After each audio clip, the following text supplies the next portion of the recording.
Dassasaa Birruu, Baaroo Tumsaa, Elomoo Qilxuu, Jaarraa Abbaa Gadaa, Abishoo Garbaa, Hayilee Fidaa, Maannoo Mazannir, Hayila Maariyaam Gammadaa, Garasuu Dhukii, Asaffaa Shaaroo Lammii, Bakar Abdii, Caalii Shonee, Oliiqaa Dingilii fi Wixata muddeen 8 bara 2020 Ansoora Alakeeti. Qophii irraa keessatti tokkummaan mootummoota namkum hedduu lol Tigraay baqate gargaaruu fi akka Itiyoophiyaan karaa seenanii uummataan gargaaran bantuuf gaafachuu jira. Waraanni Suudaan lafa Itiyoophiyaan irraa wallaban gam tokkoon seenee keessa jira. Finfinneetti barnoota koronaa jedhaniitiin dhaaban kaanitti deebi'uu jiran. Bulchiinsi akka barattooti waan ogeeyyooti fayyaa jedhaniin gidansaa qalbii tokkoon caqasan gaafatan. Awwaannis waan nyaata barbaada Afrikaa irra marxaani naannoo Oromiyaa, naannoo Sumaaleetii fi naannoo uummattoota kibbaatiin gadduutu jira. Ministeerri qonnaallee itti qophoomnee jedha. Waan arsan oduun galgala kanaaf qabnu kunoo duulli waraanaa dhaabatus hojiin seera eegsisuu kan xumuramu garuu hoogganoonni Wahaat murtiitti ennaa dhiyaatan qofaa jechuudhaan itti gaafatamaan paartii badhaadhinaa dubbataniiru. Kunis guyyoota murtaa'e keessatti xumuramuu danda'a jechuudhaan miseensa koree hojii raawwachiiftuu paartii badhaadhinaaf hoogganaan waajjirichaa obbo Binnaalf Andu'aalam raadiyoo sagalee Ameerikaaf ibsaniiru. Kan hanga ammaatti injifachuu isaa hin simanne Wahaat tooftaadhaan boodatti deebi'uu isaa ibsaa jira jedhan. Obbo Binnaalf yaadawwan akkasiif riphxee loltummaan yeroo dheeraaf turuu mala tilmaama jedhu garuu fudhatama dhabsiisaniiru. በአገር ክደት የተሰማራው የህወሓት ቡድን ከመጀመሪያው ጀምሮ ምን አይነት መግለጫዎች ሲሰጡ እንደነበረ ሁሉም ሰው የሚያውቀው ይመስለኛል። Ganiinsa biyyaa irratti kammii kennaa akka ture martinuu kan quba qabu natti fakkaata. Duulli sun erga jalqabee adda waraanaa mararratti haleellaa irratti raawwatameef injifatamuu isaan mudate yeroon itti simatan jira jechuun hin danda'amu. Dhugaan lafa jiru garuu kana. Hanga dhumaatti Maqaleen to'annaa jala hanga ooltutti ibsi isaan kennaa turan Aksuumiin deebinee qaban bakka kanaatti haleellaa raawwanne murna waraanaa gasii barbadeessine ka jedhu uumanii odeessaa turan. Kun ta'e jedhee uummata dogoggorsuuf hawaasi addunyaas waraanichi akka itti fufee jiru akka hubatu isaan immoo injifannoo gonfachuun itti fufuu isaaniif fakkeessuuf kan afarfame olola sobaati. Yeroo ammaa humni isaanii bittinnaa'ee lolli waraanaan geggeeffamu guutummaan akka dhaabatu ta'eera. Kan hafe hojii poolisiitii poolisiin kanneen dhokatanii jiran qabee murtiitti dhiyeessuuf hojjetaa jira jedhan. Wahaat shororkeessummaan akka himatamu waamichi dhiyaataa jiraachuu katuqan hoogganaan waajjirichaa paartiin biyya bulchu badhaadhinni murtii dhumaarra akka hin gahin ibsaniiru. Gama biraan waggaa 30 waan ta'uuf ka'aa kan ture gaaffiin eenyummaaf bulchiinsa daangaa karaa seeraan deebii akka argatu koreen hojii raawwachiiftuu paartii badhaadhinaa murteessuu isaa itti gaafatamaan waajjirichaa ibsanii jiran. Koreen hojii raawwachiiftuu paartii badhaadhinaa sadaasa 25-26 walga'ii guyyaa 2 geggeessaa ture xumuree jira jechuudhaan Iskindar Fireew gabaaseera. Muummichi ministeeraa Itoophiyaa Abiy Ahmed garee fincile kan Tigraay gaarreen naannoo Tigraay keessa riphxee loltummaatti bobba'uuf dandeettii qabu ka jedhu fudhatama dhabsiisaniiru. Loltoonni federaalaa magaalaa Maqalee paartii biyya bulchu Wahaat harkaa fudhachuudhaan to'achuunis ibsamee jira. Hoogganoonni Wahaat garuu adda waraanaa naannoo Maqalee jiru adda addaa keessatti lolarra jiraachuu beeksisan. Hayyoonni Itoophiyaa tarkaanfiin humnaa naannoo gaanfa Afrikaa keessaa sabatiinsi akka hin jiraanne godha sodaa jedhu qabaachuu isaanii ibsaa jiru. Malli quunnamtee adda citee waan jiruuf hojjettoonni gargaarsaaf sabaa himaaleen gama seenuun murtaa'aa waan ta'eef jecha lola gama maraan geggeeffamu mirkaneessuun hin danda'amne jechuun Reuters gabaaseera. Waraanni Yuunaayitid Isteets gaanfa Afrikaa keessaa akka hin baane ibsamee jira. Pireezidaanti Tiraampiif ministiriin ittisaa yeroo fi kallattii kennaniin humnoonni Yuunaayitid Isteetsiif waaltaa ajajaa Afrikaa deebisuun gaanfa Afrikaa keessa ni buufatu jechuudhaan ajajaan waraanaa Yuunaayitid Isteets kan waaltaa ajajaa Afrikaa Jeneraal Stephen Townsend beeksisaniiru. Lakkoobsi humnoota keenyaa ka Soomaaliyaa keessaa akkaan gad xiqqaachuuf jira garuu humnoonni Ameerikaa naannoo sana keessa ni turu. Kanaaf hojiin keenyaaf murannoo nuti michoota keenyaaf qabnu hin jijjiiramne jedhan. Hidhata Alqaayidaa kan qabu Alshabaab irra dhiibbaa kaa'uuf michoota keenya gaanfa Afrikaa waliin dantaa keenya waliiniif hojjechuu itti fufuudhaan Yuunaayitid Isteets gaanfa Afrikaa fi Soomaaliyaa keessatti cicha qabdu itti fuftii jedhan. Innaa barbaachisetti yoomiyyuu taanaan naannoo kam keessattiyyuu hatattamaan dandeettii deebii kennuuf qabnu mul'ifnee jirra jedhaniiru. Kunis hin jijjiiramne jedhanii tarkaanfiin kun dhiisanii ba'uuf tattaaffii keenya addaan kutuu utuu hin taane tattaaffii keenya gaanfa Afrikaa itti fufuuf tooftaa tolfame jedhaniiru. Waraanni Sudaan lafa qonnaa falmisiisaa biyyattii kan naannoo waraanaan bututte Tigraay cinatti argamurra buufachuu itti fufee jira. Mootummaan Sudaan waa'ee sochii waraanaa laalchisee yaada tokkoyyuu bakka hin kennine Kaartuum irraa Naabaa Mohaddiin gabaaseera jaallannee dhiyeessa. Humnootiin Sudaan lafa qonnaa Itoophiyaa waliin waldaangessetti kamisa darbe seenanii ergasii lafa waggoota 25 caalaaf milishoota Itoophiyaan qabamee tureetti babal'ifachaa jiru. Lafti kunis waggootii hedduuf Itoophiyaa fi Sudaan gidduutti walitti bu'iinsa uumaa ture. Gareen hidhattoota Itoophiyaa kanneen shiftaa jedhaman waggaa waggaan baatii oomisha keessa iddoo sana sosso'u lafa qonnaa fashaaqaa fi iddoo biraa kan Sudaan kan kooti jetturraa oomisha hatu. Aangawaan nageenyaa kan eenyummaan isaa akka hin ibsamne gaafate VOA'f akka ibsetti humnootiin Sudaan lafa sana to'atanii jiru. بدأ انتشار للجيش السوداني شرق بركة نورين هي أصلا أراضي سودانية جيش الأثيوبي لآلاف الحصبة. Waraanni Sudaan barkaat Nooreeyin gama bahaatti bobba'ee jira. Iddoon kun dur kan Sudaan ture. Amma waraanni Itoophiyaa walitti bu'iinsa Tigraay keessaan qabamee waan jiruuf waraanni Sudaan lafa kana deeffachuuf carraa kenneef jedhan. Baatee bila darbe milishoonni Itoophiyaa magaalaa Qadariif gama bahaa gandeen marsanii jiran haleeluun sibiilota 5 ajjeesanii waraana Sudaan hedduu ajjeesanii kan madeessan. Sudaan haleellaa kana balaaleffachuun mootummaa Itoophiyaatu milishoota kana gargaaraa jetti. Xiinxalaan kaartuun keessa maadheeffate Moyaaddeen Jibril naannoo sana dhiyeenya kana daawwatee ture. هذه الخطوة لا أتوقع أن يعلق عليها أي طرف باعتبار أن أديس أبابا هي مشغولة الآن بأوضاع داخلية. Sochii humnootiin Sudaan gochaa jiran irratti biyyoonni lameen yaada kan kennan natti hin fakkaatu. Itoophiyaan dhimma guddaa to'achuu qabdu of harkaa waan qabduuf Sudaan waliin walitti bu'uu hin feetuu jedhan. Sudaan baqattoota Itoophiyaa kanneen wal waraansa Tigraay keessaa dhiyeessan keessummeessaa jirti. Baqattoonni kun 43,000 kan caalan yoo ta'u mooraa Sudaan 3 keessa buufatan. Dhaabni baqattootaa yookaan UNHCR akka tilmaamutti torbanneen xiqqoo fuullee keenyaa keessa lakkoofsi baqattoota kanaa 100,000 ga'uuf jira.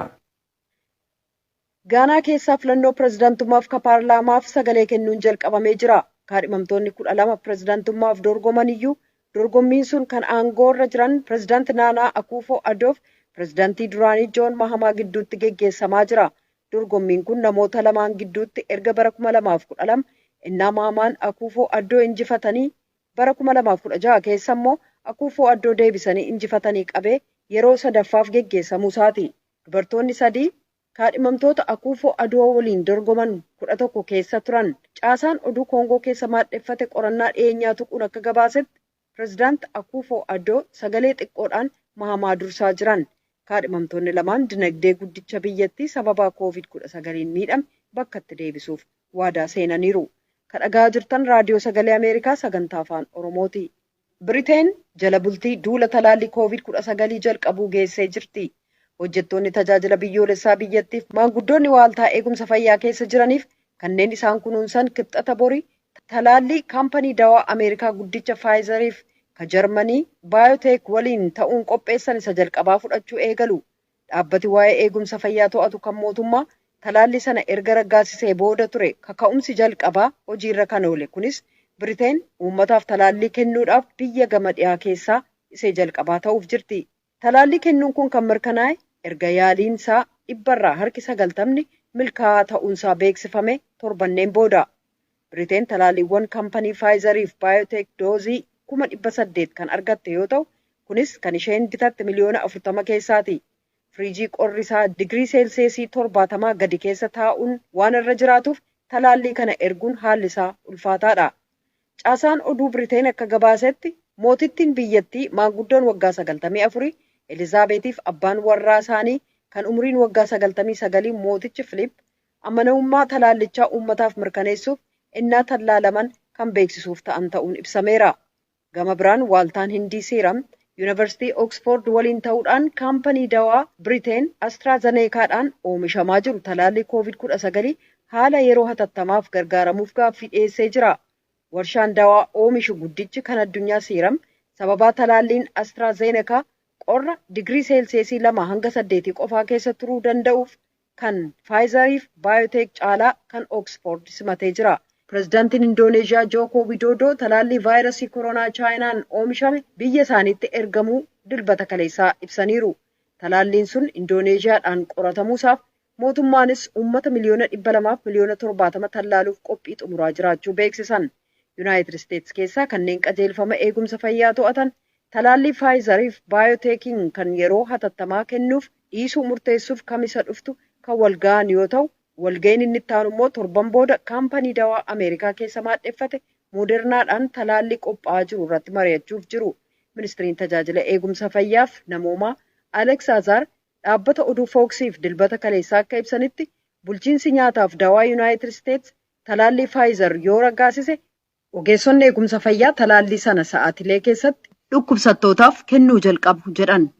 Aangawoonni kutaa Yuunaayitid Isteetsi kan Joorjiyaa keessaa pirezidaanti Doonaald Tiraamp filatamaa pirezidaantummaa akka ta'an Joo Baayiden shiraan filannoo kutaa sanaa injifatan jechuudhaan himannaa isaan dhiyeessan fudhatama dhabsiisan. Aangawaa dhimma filannoo gameeyyii kan kutaa sanaa akka ta'an Brad Raffensperger dhaabbata oduu ABC'f torban kana ibsa kennaniin akka miseensa garee Riippaabilikaanii safuutti cichu tokkotti Tiraamp kutaa Joorjiyaa keessatti injifachuu dhabuu isaaniitti gaddeera garuu uummati Joorjiyaa filateera kanaaf sagalee uummataa kan jijjiiru hin jiru jedhan. Tiraamp sanbata darbe Riippaabilikaanticha bulchaa Joorjiyaa Brian Kemp qaama seera tumtootaa kutaa sanaa walga'ii addaa waamuudhaan sagalee kenname jijjiiranii sagalee filannoo calaluuf kutaa sanaaf kenname Tiraampiif akka kennan kan gaafatan yoo ta'u, kun ta'eeyyuu sagalee Baayiden argatan 306 kan Tiraamp 232 filannoo sana jijjiiruuf gahaa miti. Kemp gaaffii Tiraamp fudhatama dhabsiisan. Baayiden filannoo sadaasa sadii geggeessameen kutaa Joorjiyaa sagalee caalmaa 12,000 argachuun injifatan. Tiraamp sanbata galgala hiriira mormii Joorjiyaa keessatti waamuudhaan Kemp injifannoo Baayiden gamasitti argatan jijjiiruu diduu isaanii qeeqanii jiru. Tiraamp bahee filannoo sanaa mormuuf falmii geggeessan kan itti fufan ta'uu dubbatan. Dhumarrattis oduu ispoortiif gara sooraattan isin dabarsa. Oduu ispoortii gabaabduu sanitti Kalee Valeenshiyaa Ispeenitti namkuuma hedduu dorgommii kiiloomeetirii 21tiif wayii jedhaniiti walitti gad lakkisan. Namni aga tokko nafum didiriirfachuuf dorgoma. Atileetotii bebeekamoon ammoo maqaa ofiitiif badhaasallee argachuuf jedhaniitiin dorgoman. Ganzabee Dibaabaa ittuma awwaarsiteet rikoordii haaraan moote. Dhiiran ammoo atileetii keenyaa Kiboot Kaandiitti nam cufaaf jala jisseetiin rikoordii haaraan ammoo wayitiin mootummaan galate. Warri isa ta'anii tokko haga furii baay'ee cuftin iyyuu rikoordii haaraa argate. Kaandiin nam ganna 29ti rikoordii namni biyyisaa Jeffrey Amroor ganna tokkoon duratti Kopenheegenitti moo'ee dhaaleetiin maratoonii kiiloomeetirii 21 wayii tana daqiiqa 57tiif sekondii 32tti moo'e. Namni isa ta'anii lammeessoo baay'ee immoo nama Ugaandaati nama ganna 24tti Kiplimo jedhan. Gam dorgommii nama uwwaa yookaan ammoo dubartiiti namni Ganzabee ta'aniitiin lammeessoo ta'e atileetii keenyaatti Sheela. Sadeessoon nama Itoophiyaatti Sanbalee Tafariiti. Afreessoon nama atileetii keenyaatti. Shaneessoon nama Ameerikaati. Kamhaaniin ammoo dhaabii atileetiksii addunyaa kophee faashinii haaraan hojjetan Prototype akka atileetotii itti dorgomuu danda'an kalee hajaje. Dorgommii akkana irratti kophee ittiin dorgomaniif ittiin dorgomne eeyyamaniif hin eeyyamne jira. Keessattuyyuu kophee jaliisii yabbuu guddaa qabin eeyyaman. Yabbuun kophee tana jalaani miilimeetirii 40 caaluun malla. Atileetiin keenya haa tokkeessoo baay'uunine kophee jalii ispoonjii yabbuun isii miilimeetirii 39 tanaan dorgome kopheen sulleen guddoo gargaarti. NFL dorgommii harkaaf miila Ameerikaatti jiran. Taphalee guyyaa dheengadatiin gareen Raams garee Kaardinaal 38-28 Packers Eagles 30-16 gareen Patriots garee Chargers 45-2 gareen Chiefs garee Bronco 22-16 torban 13 keessa jedhanii torban 4 fudhumachuuf dorgommii kilaboota kubbaa miilaa English Premier League illee itti jiran torban 11 keessa jiran Chelsea Leeds United 3-1 Manchester United West Ham 3-1 Crystal City West Brom 5-1 waan adii garsiifti silleen. Taphaan irratti Zahamii fi Benteken goolii 2 galfatan. Leicester City illeen Sheffield United 2-1 moote. Arda Brighton fi Southampton waliin taphata. Torban 11 keessa jiranii Tottenham qabxii 24 dur jirti. Liverpool fi Chelsea lammeessoof sadeessoo jirti. Tottenham Arsenal 2-2 mootetti qopheette sadarkaa tokkeessoo rubuuti. Kun ispoortii gabaabduun tanu. Gargaaruun Liisa Shilaayinitti erge jalanne nutti.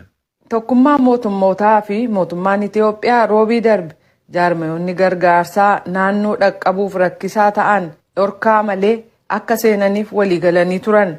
Kunis hojiirra ooluuf ka jiru yoo ta'u gargaarsi dhala namaa bulchiisa naannoo Tigraay keessa karaa itti dhaqqabuutu banamaa jedhameetu. Jaarmayaan fayyaa addunyaa akka jedhutti akka haalli mijateen hojjetoonni isaa bobba'uuf qophiin eegaa jiran. Dubbi himaan jaarmayaa kanaa yookaan WHO Tariik Jaasareevich akka jedhanitti walitti bu'iinsa uumameen caasaan tajaajila eegumsa fayyaa diigamee jira. that will impact programs of immunization, of disease control, surveillance, and other issues. So it is really important as soon as the access. Kun ta'uun sagantaa tallaalii to'annaa dhukkubootaa hordoffii gaggeeffamuu qabuu fi dhimma kanneen biroo irratti dhiibbaa qabaata. Kanaaf akkuma karaan banameen hatattamaan dawaalee barbaachisoo ta'an kan dhukkuboota daddarboo qofa otoo hin taane kan dhukkuboota daddabarrees kanneen biroos seensisuun tajaajila eegumsa fayyaa iddootti deebisuun akkaan barbaachisaadha jedhan. Jaarmayaan fayyaa addunyaa yookaan WHO'n akka akeekkachiisetti vaayirasii koronaa fi dhukkubii daddabroon kan akka busaa fayyaa uummata Tigraay irratti dhiibbaa hamaa qaba. Dhukkubsattoota 10,000 baatilee 3f ka gargaaru meeshaalee wal'aansaa hatattamaa barbaachisoo erguusaa WHO'n beeksisee jira. Jaasareevich akka jedhanitti dhaabbati isaanii namoota yaadaan yookaan qaamaan miidhaman wal'aanuuf dhukkuboota koleeraa, busaa fi hanqina nyaataa ittisuuf waan gargaaru qophaa'eera. Kunis kutaalee daangaarra jiran ni dabalata. Meeshaalee kana Tigraay keessatti raabsuuf qophii ka jiru ta'uu fi kana gochuufis karaa gargaarsi dhala namaatti dhaqqabu banamuusaa eegaa jirra jedhan. Walwaraansiituun ka'in dura sagantaan nyaata addunyaa Tigraay keessatti uummata miliyoona 1f gargaarsa nyaataa kennaa ture. Dubbi himaan jaarmayicha kanaa Thoomsan Piirii akka jedhanitti akka tokkummaan mootummootaa tilmaametti yeroo ammaa namoonni yoo xiqqaate dachaa lakkoofsa kanaa ta'antu gargaarsa eeggataa jira. We note that violence may have disrupted WFP's existing operations in Tigray.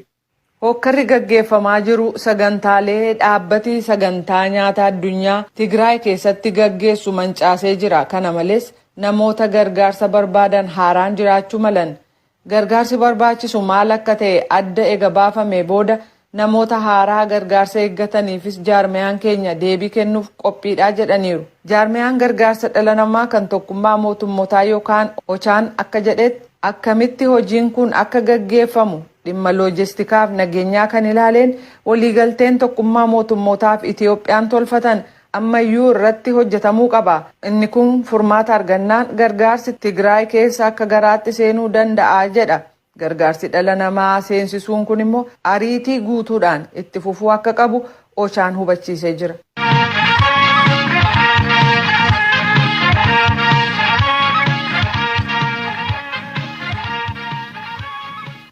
Finfinneetti barumsa koovidii jedhaniitiin dhaaban kan ammatti deebi'uuf furfoo jiran. Akka bulchiinsi Finfinnee jedhetti barattoota dhibee kan ofirra dhowwuu fi gorsa ogeeyyoota akka dansaa caqasuu malan. Tsaayidaamtoota erge. Barnoonni idilee dareetti kennamu sababa weerara COVID-19tiin ji'oota 8 darbaniif addaan citee ture har'a sadarkaa magaalaa Finfinneetti kutaa bulchiinsa magaalattii hunda keessatti barnoonni bara 2013 kan kutaa 5 olii eegalameera. Ittaantuu kantiibaa bulchiinsa magaalaa Finfinnee Aadde Adaanech Abeebee dabalatee hooggantoonni bulchiinsa magaalattii kutaa bulchiinsa Nifaas Silkii Laaftootti argamuudhaan mana barumsaa Makaniisaa sadarkaa 1ffaatti barnoota jalqabsiisaniiru. Saganticha irratti dubbii kan taasisan Aadde Adaanech haala amma jiruun vaayirasii koronaa ofirraa ittisuudhaaf oomishaaleen barbaachisanis ta'e hubannoon hawaasa bira jiru fooyya'aadhaa jiran. ዛሬ ብዙ የተለያዩ የመከላከያ ዘዴዎችን har'a ittisa koovidiif kan ta'an oomishaaleen barbaachisan baay'inaan biyya keenyatti oomishuun eegalameera. Oomishaalee kana immoo isiniif dhiyeessuu eegalleerra. Isinis nutis hundi keenya akka biyyaatti COVID-19 akkamittiin ofirraa ittisuu akka dandeenyu hubannoo arganneerra. Hubannoos argattaniittu. Kanuma ilaalcha keessa galchuudhaan sirna baruuf barsiisuu addaan citee ture itti fufsiisuu fi ለማስቀጠል ነው. barnoonni idilee dareetti kennamu akka jalqabamuufis qophiileen taasifamaa turuu isaanii Aadde Adaanech ibsaniiru. መምህራኖቻችሁ የሚነግሯችሁን የሚመክሯችሁን በደንብ በተግባር ላይ ማዋል ከእናንተ ይጠበቃል። መምህራኖች ብቻ አይደሉም፣ የጤና ባለሙያዎችን በየትምህርት ቤቱ ቀጥረናል። gorsaaf ergaa barsiisonni keessan isiniif dabarsan sirnaan hojiirra oolchuu kan barsiisota keessan qofaa osoo hin taane ogeeyyii fayyaas manneen barnootaatti qacaramaniiru. COVID-19 ilaalchisuudhaan dhiyeessii ittisaaf oolu qofaa miti kan isaan isiniif dhiyeessan. Hubannoo fi odeeffannoo waa'ee vaayirasii kanarratti kan isiniif kennanidha. Akkamiin ofirraa ittisuu akka dandeessanis sirnaan hubannoo isiniif kennu. Isinis hubannoo kana hojiirra oolchuun of eeggachuu qabdu. Fayyaa keessan tiksuu qabdu. Erga fayyaa taataniin booda kan nuti karoorfanne kan galma gahu. Kanaaf fayyaa keessaniif xiyyeeffannoo kennaan jira. እዛ ላይም ትኩረት እንድታደርጉ ላለሁኝ Ittaantuun kantiibaa magaalaa Finfinnee Aadde Adaanech sagantaa barnoota eegalsiisuu kanarratti barattootaaf kan qophaa'e meeshaalee qulqullinaa, yuunifoormii barattootaa fi meeshaalee barnootaa kanneen biroo kennaniiru. ሽፍት ነው አሁን የምንጀምርበት የመማር ማስተማር ሁኔታ። ስለዚህ ወደ 2300 የሚሆኑ ተጨማሪ ክፍሎች በከተማችን ውስጥ እንዲገነቡ ተደርጎ Haala baruu fi barsiisuu amma kan eegallu dabareedhaanidha. Kanaafis dareen dabalataa 2300 magaalaa keenya keessatti akka ijaaraman taasifameera. Yeroo barnoonni keessa deebii kun xumurame dareen dabalataan ijaarame kun tajaajila kennuu jalqabu. Dabalataanis galma itti barattoonni nyaata nyaatan 118 ijaarreerra. Bara darbe bulchiinsi magaalaa Finfinnee yuunifoormiif dabtara akkasumas qalamaa fi wantoota barnoota waliin wal qabatan isiniif dhiyeessee ture. Bara kana immoo kophee fi boorsaa isinii daballeerra. Dhiyeessiin kun guutuu akka ta'uuf lakkoofsi barattootaas akka dabaluuf galma barattoonni nyaatatti nyaatan dabaluun dhiyeessiin barattootaaf ni barbaachisa jedhame guutuudhaaf yaalleerra. ማድረግ ችለናል። Hoogganaan biiroo barnoota bulchiinsa magaalaa Finfinnee obbo Zalaalem Mulaatuu gama isaaniin hawaasni mana barumsaa hundi tatamsa'ina weerara vaayirasii koronaa ittisuudhaaf xiyyeeffannoo kennuu qabaa jedhan. ለተማሪዎች ገቢራዊ ስናደርግ እንግዲህ ለጎን ለጎን yeroo barattoota dareetti seensisanii barsiisuu hojiirra oolchinu biratti immoo barsiisotni, ogeessotni barnootaaf to'attootni akkasumas hooggansi mana barnootaa hubannoo ittiin COVID-19 irraa ittiin of eeggatuuf baraaramu ilaalchisee ga'umsa guddaa uuma. Of eeggannoon isaanii ammoo lubbuu namoota biroo baraara. Saaxilamummaan vaayirasichaaf qabanis ni hir'isa waan ta'eef hojii wal maddiitti hojjetamaa deemudha. Barattoonni har'a mana barumsaatti argamanis barnoonni jalqabuu isaatiin miiratti dhaga'ame akkanaan ibsaniiru. ብቸኝነት አለ ጓደኞችሽን አታገኝም Kophummaan jira hiriyoota keenya waliinis waliin agarru. Miirri barnoota qo'achuus hagas mara nama nawwatu. Akka yeroo hiriyoota keenya waliin qo'annootti kophaa kee yeroo taatu nama jibbisiisa. Kanaafuu barnoonni eegaluu isaatti gammadeera. በመጀመሩ ደስተኛ ነኝ ጓደኞቼ ናፍቀኝ ነበር ትምህርትም ይናፍቀኝ ነበር Hiriyoota koo yaadaan ture. Barumsa koos akkasuma yaadaan ture. Hiriyoota koo faana wal arguun fedha. Garuu barumsi ni jalqabama jedhamee sababoota garaagaraatiin osoo hin jalqabamin turee jira. የተባለ ሳይጀመር ሲቀር ነው። Barsiisonni ji'oottaniif mana barumsaa fi barattoota isaaniirraa fagaatanii turanis guyyaa har'aa hawwiin eegaa turuu isaanii akkas jechuudhaan ibsani. ከተማሪ ጋር ስትይ ያለሽ ነገር Yeroo barattoota kee waliin ooltu wantoonni ati qabdu hundumtuu haaraadha. Beekumsa kee yeroo yeroon gabbifatta. Wantoota haaraa baratta. Waan baay'eetu jira. Garuu waa hunda caalaa barattoota keenya arguuf ture. Hawwiif yaaddoon keenya. ዛሬ የገጽ ለገጽ ትምህርት ያው በከተማ አስተዳደሩ እንዲጀመር ተደርጓል። Har'a sagantaa idileetiin barattootni daree seenanii akka baratan taasifamee jira. Kutaa 5ffaatii hanga kutaa 8ffaatti barattoota jiraniif jechuu kooti. Gumaachi keenyas daran olaanaadha. Hanga danda'ametti qaamoleen qooda fudhattootaa hojii barnootaa keessa jiru waliin ta'uudhaan milkaa'ina barattootaa fi dhabamsiifamuu weerara COVID-19f gahee keenya ni baanna jedhee yaada. እናስተዋጽኦን እናደርጋለን ብዬ አስባለሁ። Waliigalaan haalli baruuf barsiisuu weerara COVID-19 irraa bilisa karaa ta'een akka gaggeeffamuuf barattoonni, barsiisonniif maatiin barattootaa of eeggannoo cimaa taasisuu akka qaban Aadde Adaanech hubachiisaniiru. Gabaasa Raadiyoo Sagalee Ameerikaatiif Tsahaay Daamxoo Finfinneerraa.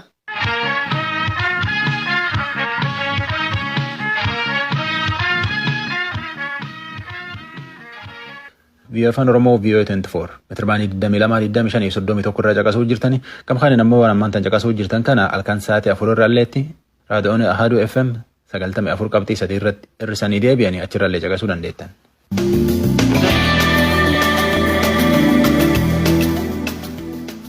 Awwaannisi gannum gannaan laf jiituu barbaada Afrikaa irra marhaane dhumuddeetii jalqabee Keenyaaf Sumaalee irraan gadi duude naannoo Oromiyaa naannoo Sumaaleetiif naannoo uummata kibbaa ga'uu danda'a jedha ministeerri qonnaa. Tanumaafuyyuu helikoophitarii suunkii yookaan ammoo keemikaala biifu kurfeeffannee qophii jirraa jedha Muktaar Jamaaliin nu erge.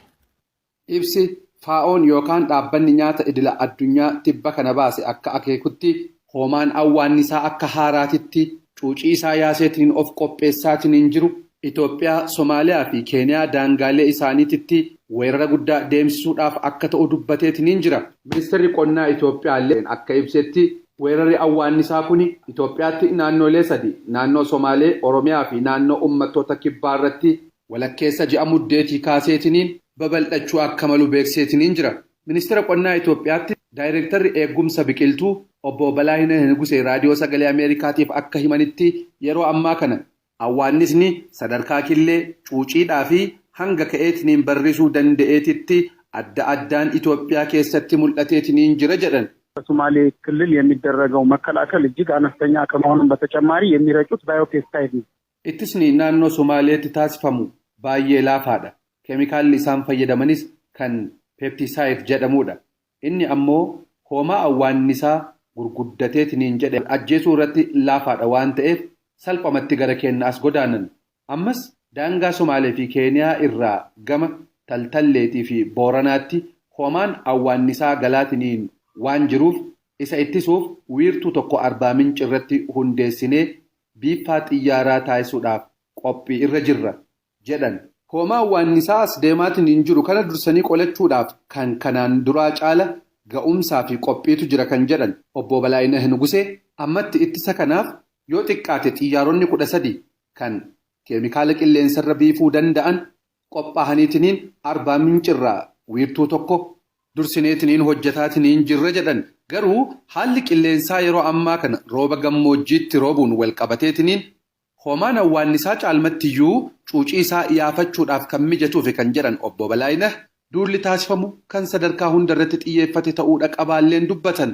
የዝናቡ ሁኔታ አሁን እንዳልኩ የጠረፋማው የሶማሊያ ክልል ያለው ሀገራችን ክፍል haala roobaatiin naannoo gammoojjii Sumaalee waan roobaatiin jiruuf awwaannisni achitti cuucii yaasee gamana dhufu naannoo kibbaa hanga Koonsoo, Arbaa Mincii fi Jinkaa weeraruu danda'a. Gama Ogaadaniinis Oromiyaa naannoo Booranaa weeraruu danda'a. Weerarri kun yoo babal'ataatiin dhufe gama giddugala naannoo Oromiyaa akkasumas godina Baalee fa'a dhaqqabuus danda'a. Akkasumas hin taane garuu dursineetiin hojjetaa jirra jedhan. Hawaasni bakka hoomaan awwaannisaa bulee fi qubate adda baaseetiin ogeessotatti himuudhaa fi gama isaatiin illee tumsa barbaachisu taasisuu irratti hirmaachuu qaba kan jedhan ministeera qonnaatti daayireektarri kunuunsa biqiltuu obbo Balaayina Nugusee kuni duula sadarkaa mootummaa qofatti milkaa'uu danda'u mitis jedhanii jiru. Gabaasa sagalee Ameerikaatiif Muktaar Jamaal Finfinneerraa.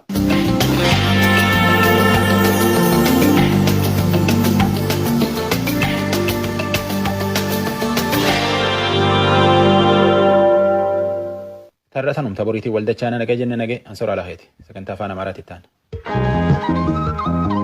Sasaabirruu Baaroo Tumsaa Elomoo Qilxuu Jaarraa Abbaa Gadaa Abishoo Garbaa Hayilee Fidaa Maannoo Mazannir Hayila Maariyaam Gammadaa Garasuu Dhukii Asaffaa Shaaroo Namni Batar Abdii Caalii Shonee